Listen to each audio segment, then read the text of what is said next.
So Gail Kim had some interesting choice of words to say about Riho's lack of believability inside the ring. Now let's just clear this up, right? Let's address this. Riho, her height is 5'1".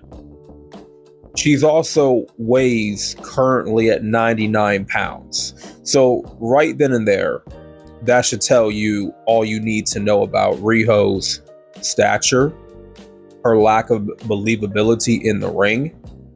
She poses no threat to any other woman on the roster. So Gail Kim openly shared her discomfort with how AEW presented Riho, saying the camera shots would go up her skirt, and she was always dressed like a very little girl, and it felt improper. She clarified she wasn't attacking Riho's talent, but emphasized believability, noting, quote unquote, it was very hard for me to believe a little girl that was being portrayed of that size was fighting the women they had in that division. She contrasted Riho with wrestlers like Io Shirai, Io Sky, Asuka, and Kairi Sane, whom she found more credible. When a fan compared Riho's size to AJ Lee, Kim doubled down. She looked like a very young girl in a frilly skirt, and the cameraman was up her ass. It just felt inappropriate to me.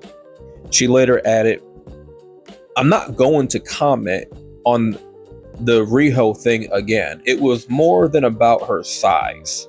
It was a combination of things.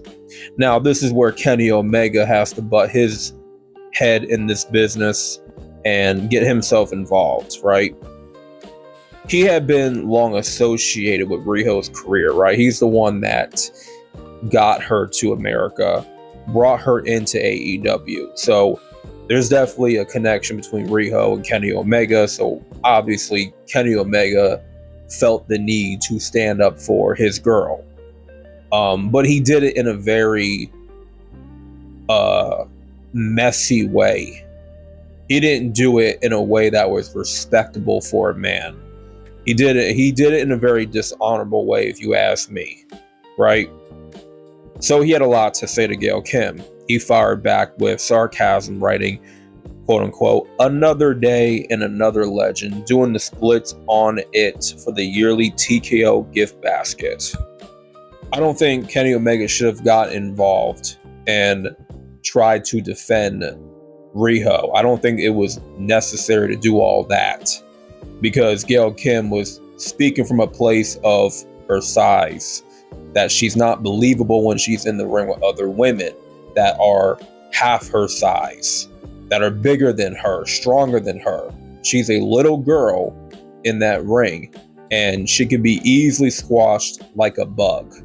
So Kenny Omega should look at it as okay, here's a veteran that's given a young up-and-comer some advice, given her some criticism. And here's the thing, right? Gail Kim is right.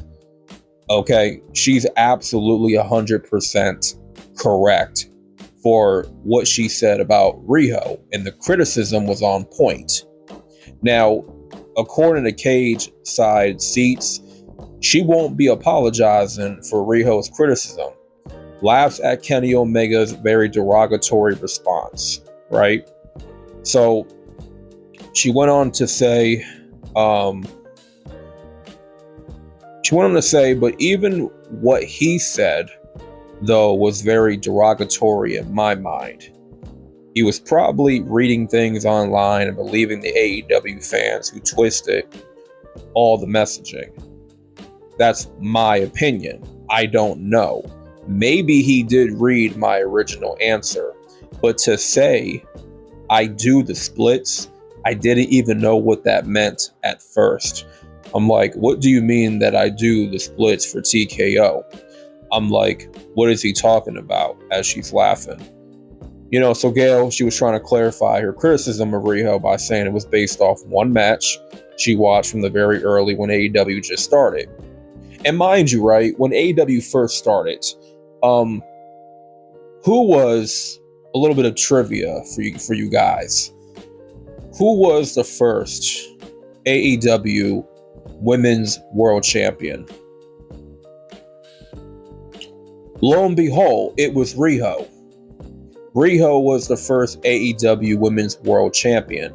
Crazy to think that's the case, right? I mean, but I'm not surprised because Tony Khan likes small wrestlers. He is a fan and likes to push smaller wrestlers. So making Riho the very first women's champion for AEW, that's not a shock to me, but I think a lot of people forgotten about that fact that Riho was the first AEW Women's World Champion, and she beat Nyla Rose on the inaugural episode of Dynamite, which, come on now. This is what Gail Kim was talking about, because it's not believable for someone like Riho, that is half the size of Nyla Rose, to just topple her and beat her. And Nyla Rose should have easily squashed Riho, should have easily buried her in the ring. There was no reason why Riho should have beaten Nyla Rose on Dynamite, the first episode of Dynamite. If you got true wrestling fans that are watching that match at that time, Riho being in the ring for 5 to 10 minutes with a Nyla Rose, you're going to turn off that TV. You're going to change the channel, because this shit is not believable. I don't buy this. This is unwatchable. This woman is stronger. She's bigger, more dominant. She's a monster compared to Riho. She should squash Riho in like a minute. But instead, Riho beat her to become the women's world champion. And mind you, right, the way that Kenny Omega responded to Gail Kim on Twitter, it just goes to show you how immature AEW's locker room is, right? It gives you an idea that there's immaturity within the locker room of AEW, which is a shame for Kenny Omega, because he's supposed to be like a locker room leader. He's supposed to be the veteran, one of the cornerstones of AEW. Originally the VP. So he's supposed to set a better example. Instead, he responded like a coward and a damn simp, if you ask me.